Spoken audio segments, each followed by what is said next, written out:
Madam కూర్చోండి madam.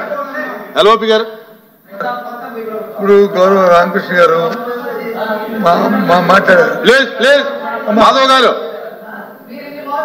ఆయన మాట్లాడారు. విషయం ఎక్కడైనా ఇంటరప్షన్ వచ్చిందా అధ్యక్ష? ప్లీజ్ వినండి. ఏం మాట్లాడతారు అధ్యక్ష? మీరు ఇంతసేపు రామకృష్ణ గారు మాట్లాడారు. ఎంత ఆ విషయాలన్నింటినీ మేము నోట్ చేసుకున్నాం, వింటున్నాం. దానికి మేము మాట్లాడినప్పుడు మేము సమాధానం చెప్తామని చెప్పాం. ఆయన మధ్యలో ఆయన మాట్లాడమన్నప్పుడు కూడా మేము వచ్చి సమయం పాటించుకుని ఉన్నాం. కానీ ఇప్పుడు మా మెంబర్ మాట్లాడుతుంటే మంత్రులు వచ్చి ఆ విధంగా మాట్లాడడం అనేది అది కరెక్ట్ కాదు అధ్యక్ష. మరి నిన్న కాక మొన్నే వాళ్ళ ట్రైనింగ్ ప్రోగ్రామ్ కూడా జరిగింది. ఎలా ఎలా మా అవసరం అండి, ఎలా బిహేవ్ చేయాలి, మన నాలుగు ఎలా చేసుకోవాలి, మరి ఇది చెప్పలేదు అధ్యక్ష. ఇది ప్లీజ్ తప్ప అధ్యక్ష. అది ప్లీజ్ కూర్చో. దయచేసి ఎవరైనా మెంబర్ మాట్లాడినప్పుడు అది సాంప్రదాయం పూర్తయిన తర్వాత మీరు చెప్పండి. ఎవరైనా చెప్పదలుచుకుంటే మీరు మాట్లాడినప్పుడు అలాగా ఏం పదాలు మాట్లాడారు అందరూ ఇంటర్వ్యూ అయితే కరెక్ట్ కాదు. సభ ముందుకు సాగదు. అలాగే ప్లీజ్ మీరు మాట్లాడండి. మీరు చేయిస్తాను, మీకు సమయం ఇస్తారు, మాట్లాడండి. అప్పుడు కూర్చుంటారు.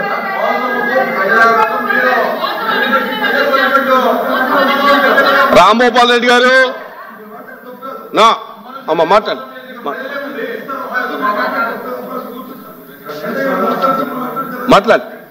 అమ్మ మాట్లాడు. అధ్యక్ష మంత్రి గారు. అధ్యక్ష నేను ఒకటి చెప్తా అధ్యక్ష. ఇప్పుడు ఎల్ఓపిగా ఉన్న వ్యక్తి సభ్యులు పోయిన సభలో మేము ఒక ప్రశ్న అడిగాము అధ్యక్ష. అన్నా క్యాంటీన్ మూతేస్తున్నారండి, మీ పేరు మా ఏదైనా పెట్టుకోండి, కానీ పేరు ఇష్టం వచ్చి పెట్టుకోండి అన్నప్పుడు వారు ఏం సమాధానం ఇచ్చారంటే గతంలో జరిగిన దీనికి సంబంధం ఏంటంటే సభ్యులు ఉన్నారు. వాళ్ళు ఏమన్నారంటే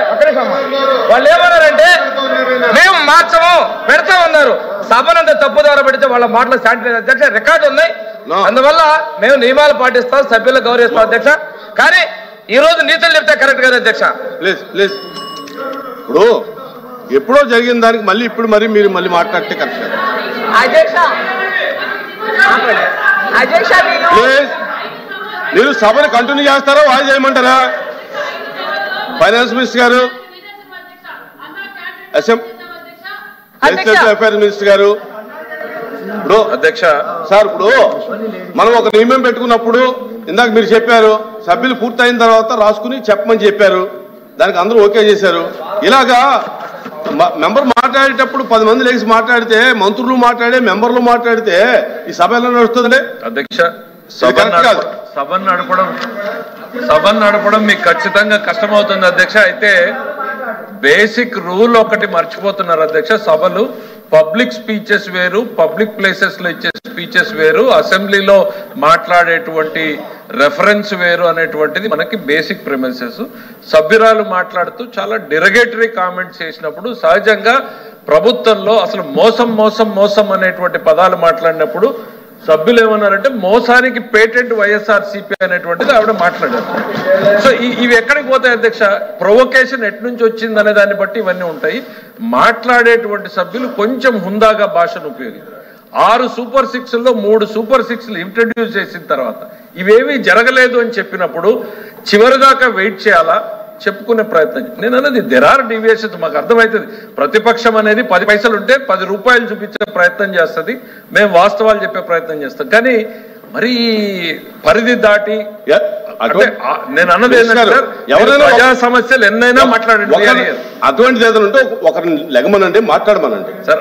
అదే సబ్జెక్ట్ మీద 10 మంది మాట్లాడితే కరెక్ట్ కాదు అధ్యక్ష. మీ ఆవేదన మాకు అర్థమైంది అధ్యక్ష. కానీ మీరు కూడా అవతల గైడెన్స్ ఇవ్వండి. డెరగేటరీ రిమార్క్స్ ప్రభుత్వం మీద వాళ్ళకైనా అదే గైడెన్స్. ఇప్పుడు గ్యాలరీ కోసం మాట్లాడినట్టు మాట్లాడదండి. ఈ సభలో మాట్లాడడానికి చాలా ప్రొసీజర్స్ ఉన్నాయి. దయచేసి చదువుకుని మాట్లాడండి. Let us not play to the gallery, let us play ప్రజల కోసం. మీరు ఎన్ని సమస్యలు ఎత్తి చూపండి, తప్పులు ఉంటే ఎత్తి చూపండి, సరి చేసుకుని ఉంటారు, సరి చేసుకుంటాం. మీరు తప్పు అయితే తప్పు మీరు అని చెప్తాం మేము. కానీ ఏదో పబ్లిక్ లో గ్యాలరీకి మాట్లాడినట్టు సభలో మాట్లాడితే డెఫినెట్ గా ఆవేదన అనేటువంటిది ఇటువంటి సభ్యుల్లో అందరిలో వస్తుంది. సభ్యులు కూడా రెస్ట్రెయింట్ ఉపయోగించాం. మీరు అందరికీ డైరెక్షన్ ఇవ్వండి. Thank you. చెప్పిన దాంట్లో వారు మాకు చెప్పడం కాదు సార్, వాళ్ళ సభ్యులకు కూడా చెప్పాలి. ఆ విషయాన్ని చెప్తే హోందాగా ఉంటుంది. అంతేగాని మాకు కాదు అవతల వాళ్ళకి. ఇందాక రామకృష్ణ మాట్లాడారు, అధ్యక్ష రామకృష్ణ మాట్లాడారు, మేము మాట్లాడడం చెప్తాను. ఇందాక చెప్పారు ఆయన, ఇది ఏక్వా గురించి చెప్పారు. ఇది ఆయన పుస్తకమే, ఇది ఆయన వాళ్ళ పుస్తకమే. అందులోనే రాశారు, గ్రామీణ ఆర్థిక వ్యవస్థ స్థూలం పెంచడంలో పశువుల సంపద కీలక పోషిస్తుంది.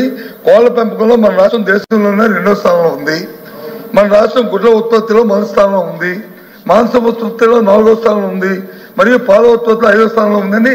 కాబట్టి ఈ 4 నెలలు ఇవన్నీ వచ్చాయి అధ్యక్ష. 5 సంవత్సరాల పరిపాలన వచ్చాయి కదా అధ్యక్ష. ఈ బుక్ రాసింది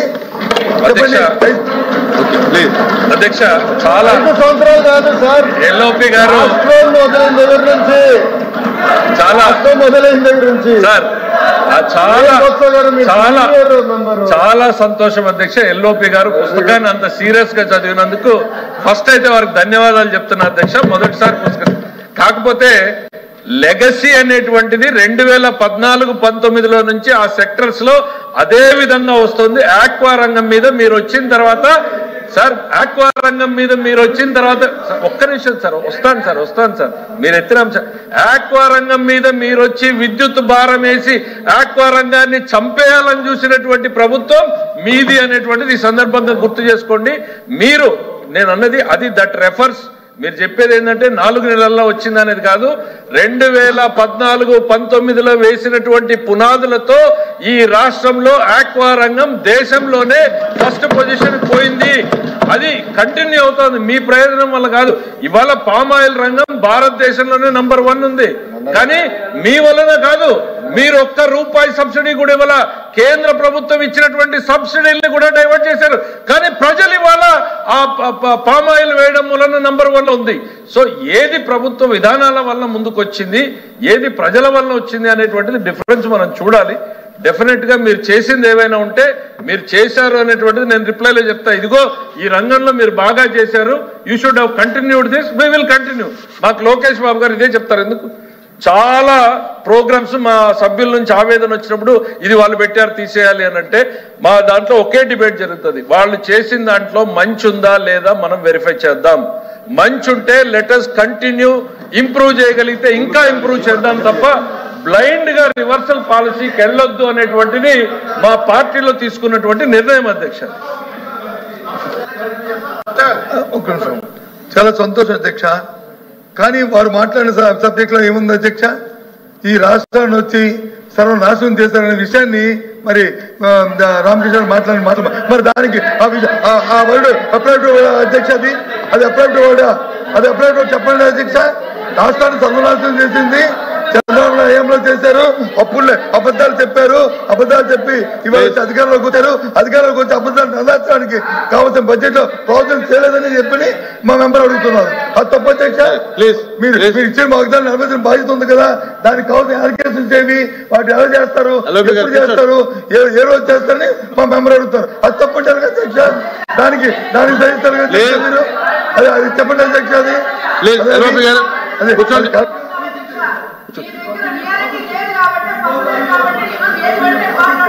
మేడం మీరు కూర్చోండి. మీరు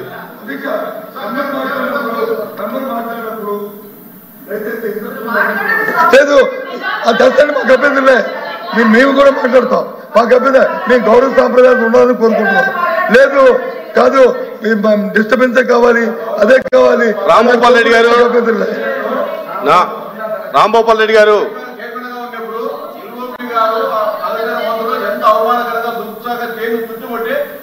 దాడి చేసిన సంఘటనలు మీరు కూర్చోండి. మీరు ఇలా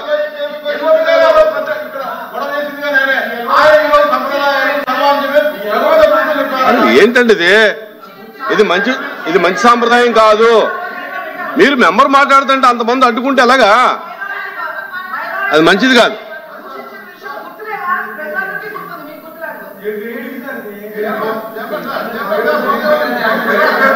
ప్లీజ్ కూర్చో. రవీంద్ర గారు సార్ ఇప్పుడు సార్ పయ్యావల కేశవ్ గారు చాలా లెర్న్ మ్యాన్, చాలా చదువుకున్న ఆయన, బాగా విజ్ఞత ఉన్న ఆయన. ఇప్పుడు వరకు చెప్పేది ఏంటంటే మేడం మాట్లాడుతున్నప్పుడు సంస్కారంగా మాట్లాడమ్మా, మంచి మంచి వర్డ్స్ నేర్చుకో, మంచి ఇంగ్లీష్ మాట్లాడు, లేదా ఇంగ్లీష్ తెలుగు మాట్లాడని చెప్పారు కదా. ఆయన ఏమంటున్నాడు సార్ పయ్యావల కేశవ్ గారు? బొత్స గారి పుస్తకం చదువుతుంటే అబ్బా చదివారు గట్టిగానే చదివి చెప్తున్నారు అని వ్యంగ్యంగా మాట్లాడుతున్నారు సార్. చాలా తప్పు సార్ అది. ఆ వ్యంగ్యత ప్లీజ్ కూర్చోండి, కూర్చోండి రవీంద్ర గారు. సార్ ఒకసారి రవీంద్ర గారికి నా వీడియో వెళ్ళి రీప్లే చేసుకుని చూడమనండి సార్. బొత్స గారు ఆయన మంత్రిగా 15 ఏళ్ళు చూశాను నేను, మా జిల్లా మంత్రిగా చూశాను నేను ఆయన్ని, మా జిల్లా ఇన్ఛార్జి మంత్రిగా. నేను మాట్లాడింది రాష్ట్ర ప్రజానీకం చూసింది, మీ సభ్యులు చూశారు. ఇక్కడ ఉన్న వాళ్ళకి ఎవరికన్నా వ్యంగ్యం కనిపించింది? ఐ సెడ్ ఐఎమ్ హ్యాపీ మా మంత్రి గారు పుస్తకం చదివారు అని, మా మాజీ మంత్రి గారు. దాంట్లో మీకు తప్పేం కనిపించిందో నాకు అర్థం కావట్లేదు రవీంద్ర గారు. నేను అన్నది ఒకటే, ప్రతిదీ రాజకీయం చేయాలనేటువంటి ఆలోచనని మానుకోండి. We are here. ఈ ప్రభుత్వం ప్రజా సమస్యల పట్ల స్పందించడానికి, రిప్లై చెప్పడానికి మేము ఉన్నాం. ప్రతిదీ రాజకీయం చేయాలి అనుకుంటే ప్రభుత్వానికి ఉన్నటువంటి అవకాశాలు ఎక్కువ ఉంటాయి. మీరు దయచేసి అది గుర్తుపెట్టుకోండి. ప్రతిదీ రాజకీయం చేయాలనుకుంటే ప్రభుత్వానికే అవకాశాలు ఎక్కువ ఉంటాయి. మేము ఆ ఉద్దేశంతో లేం. డిబేట్ జరగాలి, ప్రజా సమస్యలు చర్చకు రావాలి. దయచేసి మా లీడర్ చంద్రబాబు నాయుడు గారు డే 1 ఇచ్చినటువంటి స్టేట్మెంట్ మీరు చూడండి. ప్రతిపక్షం లేదు కదా అని బాధ్యతారాహిత్యంగా, నిర్లక్ష్యంగా సభలో ఉండొద్దు, ప్రజలకు జవాబుదారీగా మనం ప్రయత్నం చేద్దామని. అప్పుడప్పుడు సభలో ఆవేశాలు వస్తాయి, అయితే ఎవరో ఒక రెస్ట్రైంట్ చేసుకుని మనం ముందుకు పోవాలి. నేను గౌరవ సభ్యురాలకు కూడా చెప్పింది ఏంటి అని అంటే, బహుశా మెంబర్ ఏంటి, మనం అందరం పబ్లిక్ లైఫ్ లో ఉన్నాం, బయట మాట్లాడతాం, మాట్లాడినప్పుడు ఈలలు కేకల కోసం మాట్లాడతాం, బట్ సభలో మాట్లాడేటువంటి భాష వేరు. దాని మీద కావాల్సి నేను ఐ కెన్ కోట్, పుస్తకాన్ని చదువుకోండి, సభలో మాట్లాడడానికి ఏముంది. సో ఇవన్నీ కూడా మనం రూల్స్ చెప్పుకోవడానికి రాలేదు ఇక్కడికి. కాకపోతే కొంచెం భాషని సరి చేసుకుంటే సగం ప్రాబ్లం సాల్వ్ అవుతాయి. భాషలో హైలైట్ కావాలా, సమస్యని హైలైట్ చేయాలా అనేది మనం చూసుకోవాలి. ప్రజలకు సమస్య ఉందంటే సమస్యని హైలైట్ చేయండి ప్రతిపక్షంగా. మీరు ప్రభుత్వాన్ని డిఫెన్స్ లో పెట్టాలనుకుంటే సమస్యని హైలైట్ చేయండి. భాషని మీరు హైలైట్ చేసే ప్రయత్నం చేస్తే సభలో గందరగోళం జరుగుతుంది.